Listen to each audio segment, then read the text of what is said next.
Hello प्यारे बच्चों, कैसे हैं आप लोग। आई होप आप लोगों को क्लासेस बहुत अच्छी लग रही होंगी और समझ में भी आ रहा होगा। आज हम नया टॉपिक का शुरुआत कर रहे हैं संगम काल की, जो कि साउथ का इतिहास है। यानी कि आज से हम साउथ के इतिहास को पढ़ेंगे और साउथ में मोस्टली जो चेर चोल पांडे हैं, आगे चल के फिर हम पल्लव को पढ़ेंगे और फिर राष्ट्रकूटों को पढ़ेंगे। तो इस तरह से हम आगे और भी राजवंशों को पढ़ेंगे, लेकिन आज जो हमारा मेन है वो हम संगम काल को पढ़ेंगे। संगम काल के साहित्य को पढ़ेंगे, उस समय की जो सांस्कृतिक चीज़ें हैं उनको पढ़ेंगे और फिर हम उन राजवंशों को डिटेल से पढ़ेंगे। यानी कि चेर चोल पांड्य जो राजवंश हैं उनके बारे में हम डिटेल से स्टडी करेंगे। तो चलिए आज की क्लास की शुरुआत करेंगे बच्चों।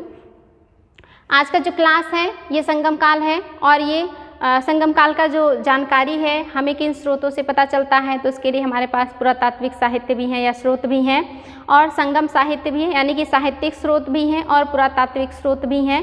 पुरातात्विक स्रोत आप जानते हैं जो भी खुदाई के दरमियान वस्तुएं या सामग्री मिलती है उसी का स्टडी करके हम जो जानकारी प्राप्त करते हैं उसको पुरातात्विक मतलब जो है स्रोत कहते हैं या पुरातात्विक स्रोतों से मिली हुई जानकारी कहते हैं।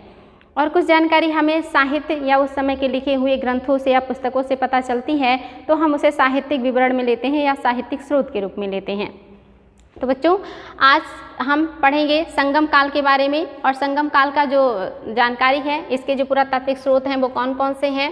तो आप देखेंगे अशोक के अभिलेख, यानी कि उस समय जो अशोक ने अभिलेख लिखवाए हैं उससे भी हमें उस काल की जानकारी मिलती है। इसके अलावा खारवेल का हाथी गुम्फा अभिलेख, यानी कि खारवेल के हाथी गुम्फा अभिलेख से भी हमें संगम काल के बारे में जानकारी मिलती है।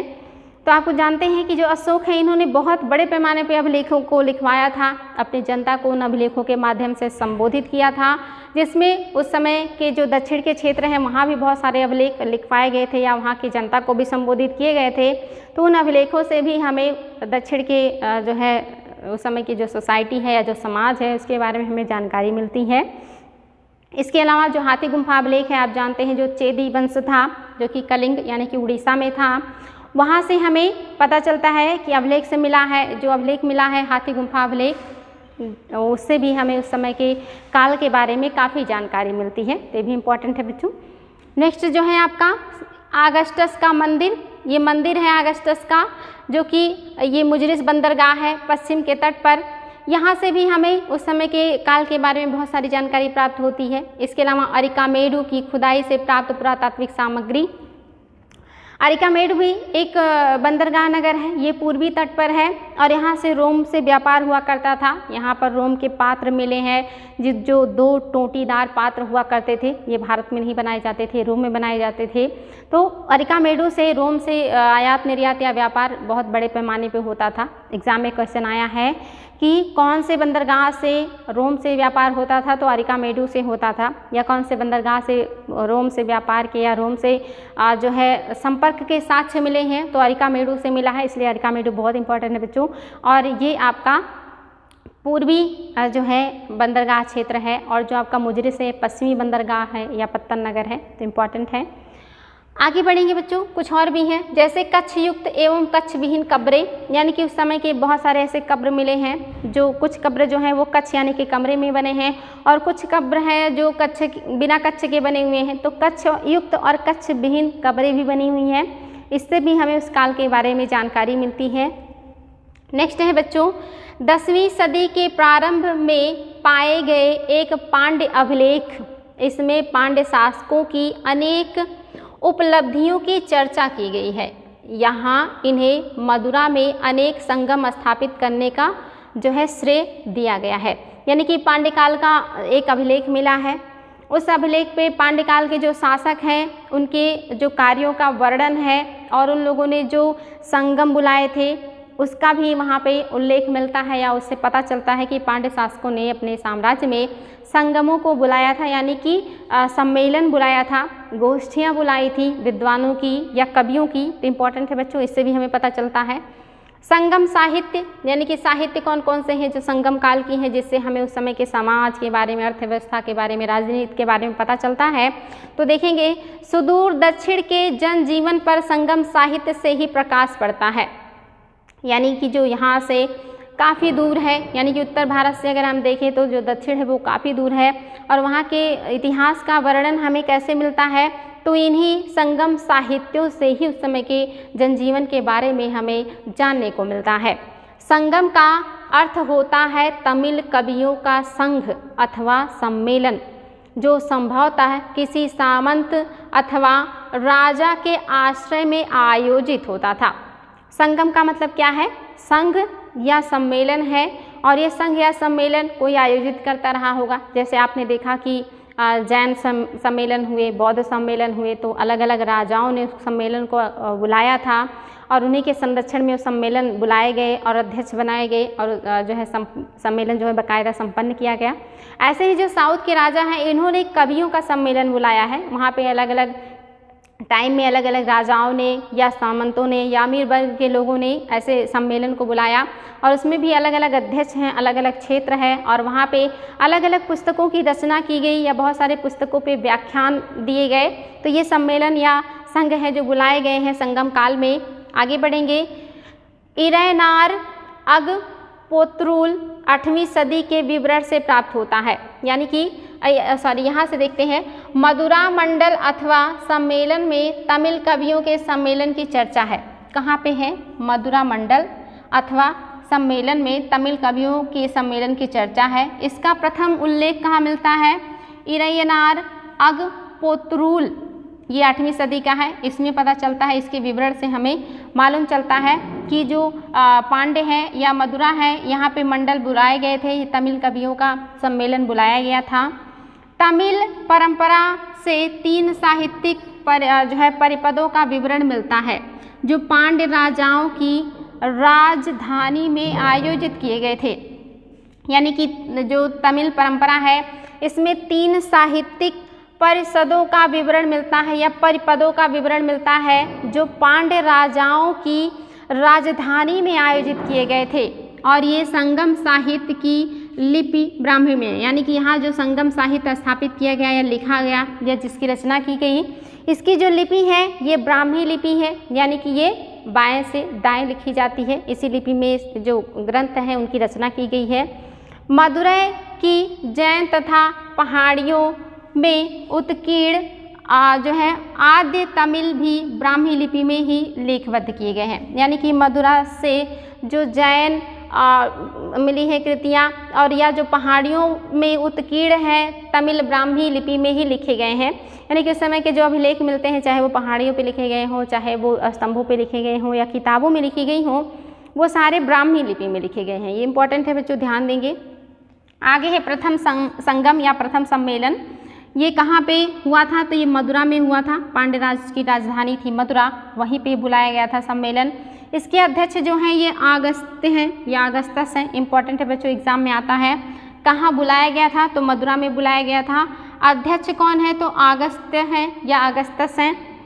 अगस्त्य ऋषि को ही दक्षिण भारत में आर्य संस्कृति के प्रसार का श्रेय दिया जाता है। ये भी इम्पोर्टेंट है।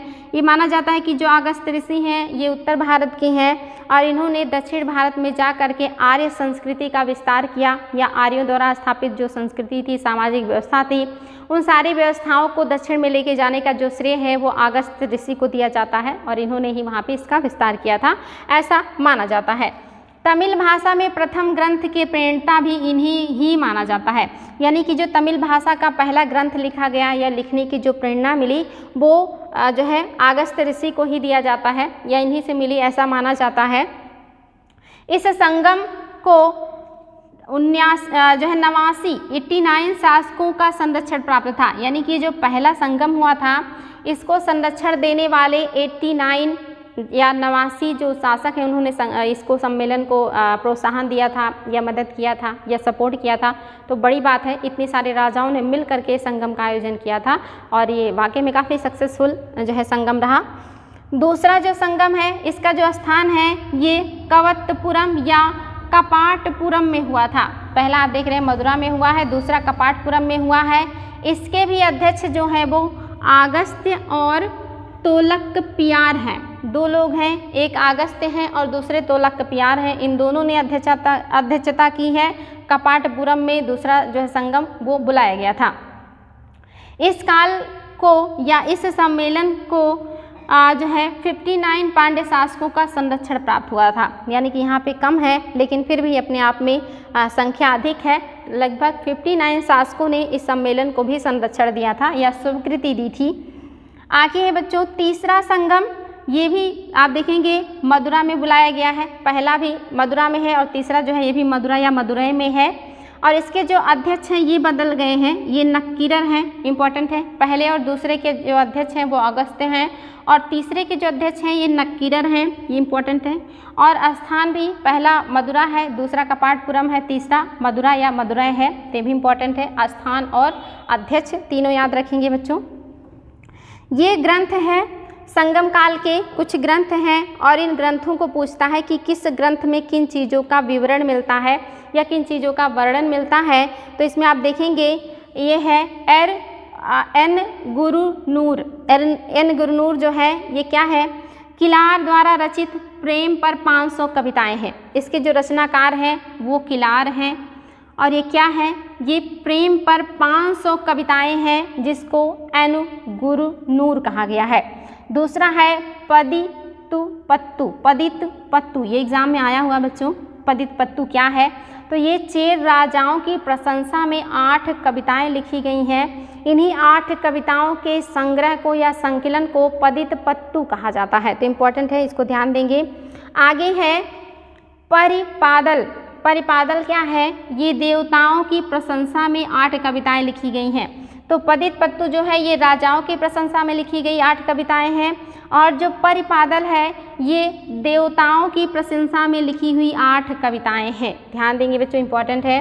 नेक्स्ट है, ये भी इम्पॉर्टेंट है, अहनानूर।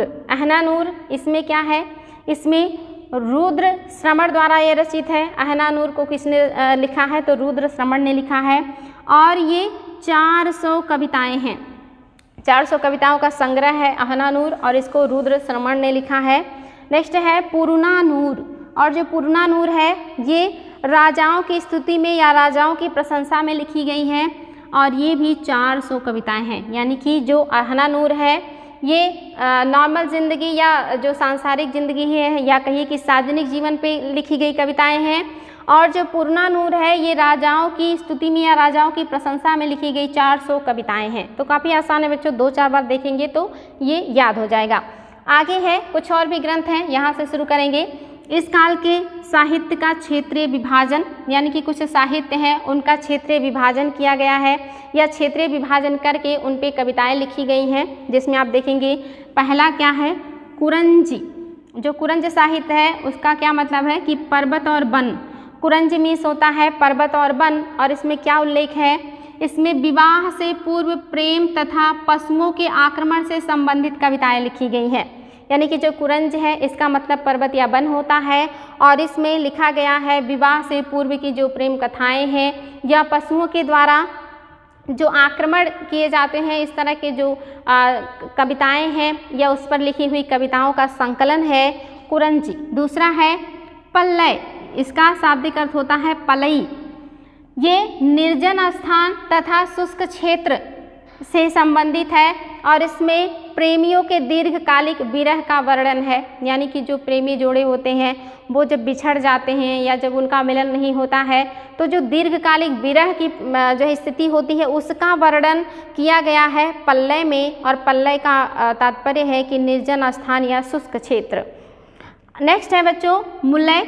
मुलय का मतलब होता है मुलई या चारागाह या कम ऊंची पहाड़ियाँ या छितरे वन। यानी कि मुलय मीन्स क्या होता है कि चारागाह या कम ऊंची पहाड़ियाँ या छितरे मतलब कि बहुत कम घने वन, इसका तात्पर्य होता है। यानी कि पहाड़ियों के ऊपर लिखी हुई कविताएं। इसके अलावा आप देखेंगे कि कम घने जंगलों के ऊपर लिखी हुई कविताएं, इन सब का यहाँ पे वर्णन है। चारागाहों के ऊपर लिखी गई कविताओं का संकलन जो है वो मुलय में किया गया है या मुलई में किया गया है। नेक्स्ट है मरुदम, इसको मरुतम भी कहते हैं और ये किस पे संबंधित है, तो ये आप देखेंगे कृषि के लिए या जुते हुए खेत के लिए किया गया है। और ये आपका जो मुलय है इसमें अल्पकालिक विरह का या वियोग का वर्णन है और आक्रमण का साहसिक वर्णन भी किया गया है। यानी कि मुलय में आपने चारागाह, कम ऊंची जमीन, पहाड़ियाँ या छितरे वन का जो उल्लेख है। इसके अलावा अल्पकालिक वियोग और आक्रमण के जो साहसिक यात्राओं से संबंधित विवरण होते हैं उस पर कविताएं लिखी गई हैं। और ये जो आपका मरुदम या जो है मुर्तम है, ये कृषि के लिए या जुते हुए खेत के लिए जो कविताएं की गई हैं या जो कविताएं लिखी गई हैं उनका संकलन किया गया है मरुदम या मरुतम में। ये थोड़े से टिपिकल लग रहे होंगे आपको, क्योंकि ये साउथ के हैं तो वर्ड्स का मीनिंग निकालने में थोड़ी प्रॉब्लम होती है, लेकिन इसको बार बार रिवाइज करेंगे तो आप लोगों को आसान हो जाएगा। तो आगे बढ़ेंगे बच्चों। ये वेरी इंपॉर्टेंट है बच्चों, ये एग्जाम में आया हुआ है, ये नेट में भी आया हुआ है और ये पीसीएस का भी क्वेश्चन है। शिल्पाधिकारम के रचयिता कौन है? इलंगो आदिगल।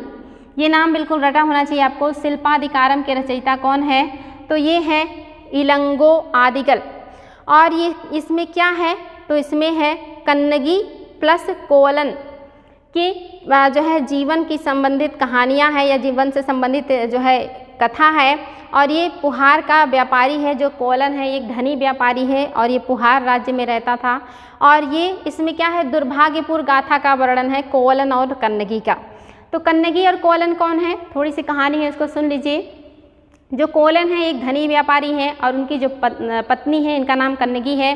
ये लोग बहुत अच्छे से रहते थे, लेकिन जो कोवलन है ये धीरे धीरे जो नाचने गाने वाली महिलाएं होती हैं उनके संपर्क में आते हैं, वहाँ जाने लगते हैं।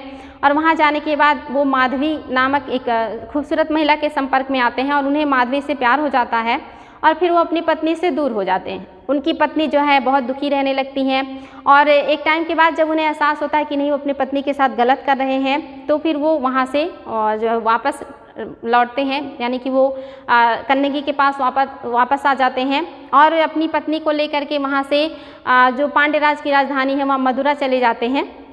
अपने उस स्थान को छोड़ देते हैं, यानी कि पुरानी यादों से दूर चले जाते हैं।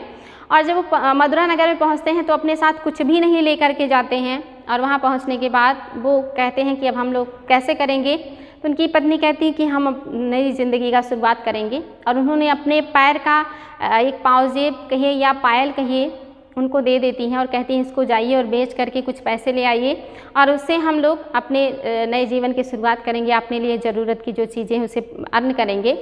वो उस पाजेब को या जो पायल था उसको लेकर जाते हैं जब बेचने के लिए जौहरी के यहाँ। तो उसी समय वहाँ के जो राजा थे उनकी जो पत्नी थी उनका जो पाजेब था वो खो गया था और उसका पूरे साम्राज्य में जो है ऐलान किया गया था कि जो भी व्यक्ति उसको प्राप्त करेगा उसे इनाम दिया जाएगा और अगर जो चोर है वो पकड़ा जाएगा तो उसे मृत्यु दंड दिया जाएगा। तो जो ये कोवलन है जब ये बेचने के लिए जाते हैं जौहरी के यहाँ, तो जो जौहरी है वो समझता है कि ये चोर हैं और ये राजा की पत्नी का ही जो है पाजेब है। तो वो राजा को खबर कर देते हैं और जो सैनिक हैं वो कोवलन को पकड़ के ले जाते हैं और राजा उसके बारे में छानबीन किए बगैर ही उन्हें चोर समझ लेते हैं, क्योंकि वो जो पाजेब था वो मैच कर जाता है महारानी के दूसरे पाजेब से। तो उन्हें लगता है कि यही चोर है और उन्हें फांसी की सज़ा दे दी जाती है। इस बात का पता जब कन्नगी को चलता है तो वो पाजेब का दूसरा जोड़ा लेकर के राजा के दरबार में उपस्थित होती हैं और उनको दिखाती हैं कि उन्होंने एक निर्दोष व्यक्ति को मार दिया है, क्योंकि वो उनके पति थे और उन्होंने खुद उसको दिया था बेचने के लिए और उनके पास वो दूसरा जोड़ा है। ये देखने के बाद राजा को बहुत ज़्यादा आत्मग्लानि होती है और वो आत्महत्या कर लेते हैं, यानी कि खुदकुशी कर लेते हैं, क्योंकि उन्होंने एक निर्दोष व्यक्ति को बेवजह जो है मार दिया था। कन्नगी उनको श्राप देती हैं कि मदुरा नगर जो है वो जल जाएगा, यानी कि नष्ट हो जाएगा और वो बहुत ज़्यादा रोने लगती हैं या विलाप करने लगती हैं और माना जाता है कि उनके श्राप से जो मदुरा नगर है वो नष्ट हो जाता है या उसका विनाश हो जाता है।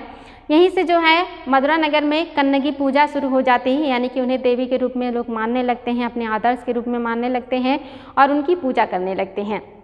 तो ये जो शिल्पाधिकारम है ये इन्हीं कन्नगी और कोवलन की जो है कथा है या इसे महाकाव्य कहा जाता है। ये पहला महाकाव्य है जो कि कोवलन और कन्नगी पे आधारित है और एक तरह से विरह कथा है। तो इसके बारे में आपने देखा, अब आप लोगों को याद हो जाएगा। शिल्पाधिकारम को इलंगो आदिगल ने लिखा है और इसमें आप देखेंगे कोवलन और कन्नगी की दुर्भाग्य गाथा का वर्णन है कि कैसे उनके साथ जो दुर्भाग्य है वो घिरे रहता है और वो लास्ट में बेवजह मारे जाते हैं। नेक्स्ट जो महाकाव्य है साउथ का वो है मणिमेखलय। ये भी इम्पोर्टेंट है बच्चों, ये भी आता है एग्जाम में कि इसके रचयिता कौन है। तो इसके जो रचयिता हैं ये शीतलय सत्यनार हैं।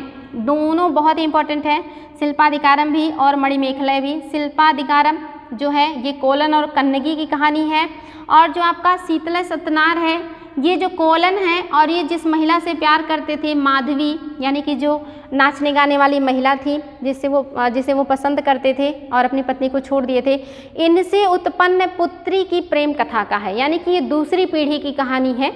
और यहाँ पे इनकी जो बेटी है जो उस महिला से उत्पन्न हुई थी, जो नाचने गाने वाली महिला थी जिनके साथ वो प्यार करते थे, उनसे उत्पन्न जो पुत्री है उसकी और वहाँ के राजकुमार की प्रेम कथा का वर्णन किया गया है। ये आपका मणिमेखला में है जिसे शीतल सत्यनारायण ने लिखा है। तो इम्पॉर्टेंट है बच्चों, इसमें पिता और जो है उनका वर्णन है प्रेम का, और इसमें उनके पुत्री के प्रेम का वर्णन है। तो इम्पॉर्टेंट है, दोनों याद रखेंगे। इसके अलावा जो है एक और भी महत्वपूर्ण ग्रंथ है जो कि साउथ का है, वो है जीवक चिंतामणि। जीवक चिंतामणि जो है ये किसने लिखा है? ये तिरुतक देवर ने लिखा है। बहुत ही इंपॉर्टेंट है, थोड़ा अटपटा वर्ड है लेकिन ये आप लोगों को याद होना चाहिए। जीवक चिंतामणि लिखा किसने है? तिरुतक देवर ने लिखा है। और ये किस पर आधारित है? ये जीवक नामक एक योद्धा का इसमें अद्भुत वर्णन है, उनके कार्यों का वर्णन है, जो आगे चल करके फिर जैन धर्म स्वीकार कर लेते हैं, यानी कि जो लड़ने का काम है वो छोड़ देते हैं, और इन्हीं का वर्णन किया गया है जीवक चिंतामणि में। आगे है समूचे संगम साहित्य को आख्यानात्मक और उपदेशात्मक जो साहित्य है उसमें बांटे गए हैं, यानी कि कुछ साहित्य को आख्यानात्मक दिया गया है वर्णन और कुछ को जो है उपदेशात्मक में वर्णन किया गया है। आख्यानात्मक में क्या है?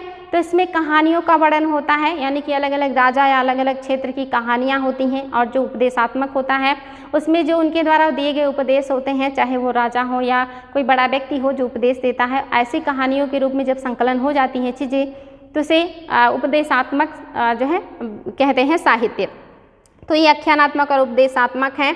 आगे है बच्चों, आख्यानात्मक जो ग्रंथ है उसे संगम साहित्य में मेलकंकु कहा जाता है, और जो उपदेशात्मक साहित्य हैं इन्हें कीलकंकु कहा जाता है। तो ये भी इम्पॉर्टेंट है, आख्यानात्मक को मेलकंकु और उपदेशात्मक को कीलकंकु के नाम से जाना जाता है संगम साहित्य में। आगे बढ़ेंगे बच्चों, यहाँ पे और भी है कुछ। तिरुकुरल को तमिल साहित्य का बाइबिल कहा जाता है, ये जरूर हाईलाइट कीजिएगा। तिरुकुरल नामक जो ग्रंथ है या जो पुस्तक है इसको तमिल साहित्य में जो है बाइबिल कहा जाता है, यानी कि बाइबिल मीन्स ईसाई धर्म का या क्रिश्चियन धर्म की पवित्र पुस्तक। तो साउथ की पवित्र पुस्तक कौन सा है? तो वो तिरुकुरल है, इसे तमिल साहित्य का बाइबिल कहा जाता है। इसके अलावा कुछ और भी पॉइंट्स हैं। इस काल में साहित्य को दो भागों में विभाजित किया गया है, एक है जो है आगम और दूसरा है पुरम। आगम साहित्य में क्या है और पुरम में क्या है, ध्यान देंगे।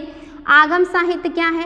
आगम में प्रेम संबंधी कविताएं हैं, यानी कि जो आगम साहित्य है उसमें प्रेम संबंधी कविताओं का वर्णन किया गया है।